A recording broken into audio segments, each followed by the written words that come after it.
Okay, I was reading the newspaper at work today. Actually, it was yesterday's paper. See, that's a date to prove I'm not lying to you. And I came across this article in the whatever section. Now, the whatever section is a section in which people, they write in and they ask, like, whatever happened to previous stories that they've written in the newspaper. So, and I came across this, and Ashtabula, which is a county in my state, is the largest county in Ohio, so I think. That's to the far northeast corner of Ohio. That's Ashtabula County.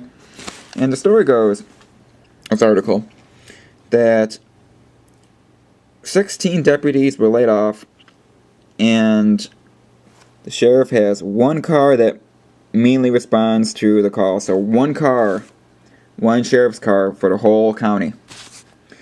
And it goes on, and and there's an increase in crime.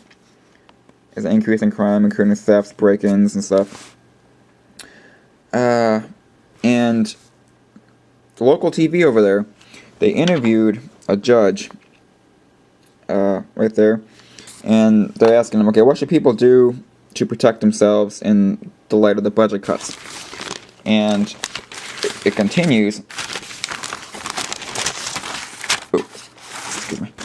And his response, concerned citizens may want to arm themselves. And when a judge is telling people to arm themselves, you know things are getting bad. Now, it goes on. It talks about concealed carry, and the gun sales at one of their local gun stores have spiked. Let's see. And there's a lucky story in here. The new sheriff. Well, they passed a levy for $1 million to have a sheriff's deputy stationed around the clock. So I think that's still one. But I marked some pretty interesting paragraphs here. In October, a deputy broke in. And luckily, he was at the time where several people were beating a 14-year-old boy, beating him mercilessly. So luckily, he was in the right place at the right time. Just because, I guess, it goes on. It's one of the profound examples how fortunate citizens are to pass that levy, have one deputy for the whole county. And that doesn't include, like, Ashtabula City or any of the small towns out there. They have their own police force. But, and it says when this sheriff came to office in 93, he had a staff of 112. And then he was down to 77 in 2009. And then budget cuts shrank his staff down to 49. And a smaller staff at the county.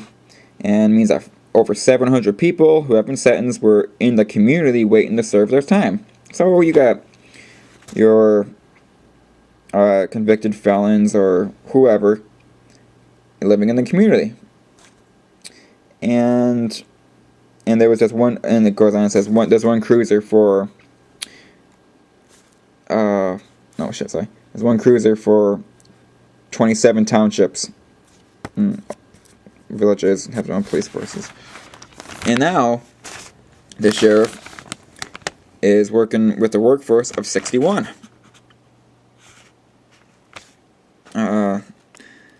See, and basically when a judge is telling people to arm themselves, you know that's bad. You know things are getting really bad out there. So, leave your comments. And tell me what some articles are where you live. I would love to hear them. Let me know if you have any articles like this, or if you heard of anything in your community, and anything along these lines. But I'm not a big fan of Ashtabula. I mean, if you live there, I'm sorry, but I'm just not a big fan of that, because they get a lot of snow, and my ex-wife is from that county. But whatever. I think Ashtabula has the most DUIs, for an entire county. I think they have more domestic violence, and there's a lot of drugs up in Ashtabula County too. Well, shit, there's a lot of drugs around Cleveland too. But yeah. So tell me what you think. Leave comments. I love to hear them. This is Brandon, and that's the way it happens.